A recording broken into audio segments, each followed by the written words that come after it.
isa ito sa mga memories niya paglaki niya makikita. And guys, yung mga treasure na hindi na may babalik sa pagdating ng panahon. So kailangan sinesave keep natin yung masaya at saka mga memorable na yan. Magpa-plug ceremony yung mga anak namin. So magkukumpas daw yung bunso nating anak, si Glisel. Friday pa lang kasi sinabi niya na sa akin na magkukumpas daw sa Monday. Sabi niya puntahan ko daw siya tapos panoorin ko daw siya. So dito tayo ngayon, papanoorin natin siya hanggang matapos, tsaka tayo babiyahe. Biyahe lang dyan lang yan. Tara, panoorin natin siya guys.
So yun guys, no, tapos na.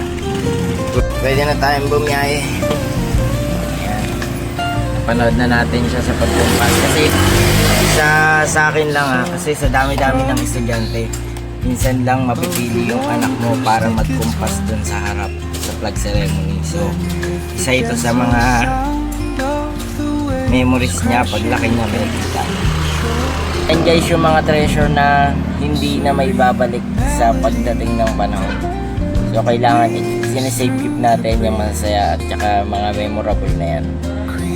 And guys, biyahe na tayo guys. Maraming salamat sa papanood. Kung nagustuhan nyo, please like, share, and follow. Memories to sa anak natin para matandaan niya rin sa paglaki niya. Okay? So guys, bye bye.